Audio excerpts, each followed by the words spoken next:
Saudi আরবের জেদ্দায় BF ইন্টারন্যাশনালের উদ্যোগে ইফতার ও দোয়া মাহফিল অনুষ্ঠিত।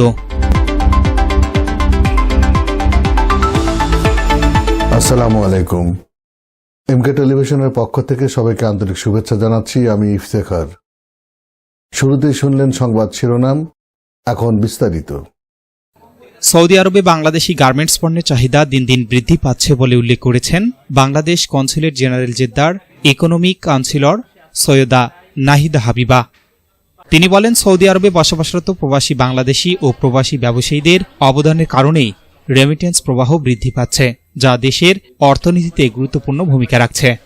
গতকাল জেদ্দায় বিএফ ইন্টারন্যাশনাল আয়োজিত দোয়া ও ইফতার মাহফিলে প্রধান অতিথির বক্তব্যে তিনি এসব কথা বলেন। তিনি আরও বলেন, সৌদি আরবে বাংলাদেশি গার্মেন্টস পণ্যের ক্রমবর্ধমান চাহিদা বিবেচনায় নিয়ে দেশটির বাজারে বাংলাদেশি পণ্যের পরিসর আরও বাড়ানোর জন্য ব্যবসায়ীদের এগিয়ে আসতে হবে। অনুষ্ঠানে সভাপতিত্ব করেন বিএফ ইন্টারন্যাশনালের স্বত্বাধিকারী ফরহাদ আবদুল্লাহ। বিশেষ অতিথি হিসেবে উপস্থিত ছিলেন প্রতিষ্ঠানের পরিচালক ইসমাইল শরীফ, তৌহিদ সানাউল্লাহ, রেজাউল করিম টিপু, বেলাল, আবু তাইফ, আব্দুল মান্নান, ফিরোজ আলম সহ জেদ্দায় বসবাসরত বিভিন্ন পর্যায়ের পাইকারি গার্মেন্টস ব্যবসায়ীরা। ইফতারের পূর্ব মুহূর্তে দেশ ও জাতির কল্যাণ কামনায় বিশেষ দোয়া ও মুনাজাত করা হয়।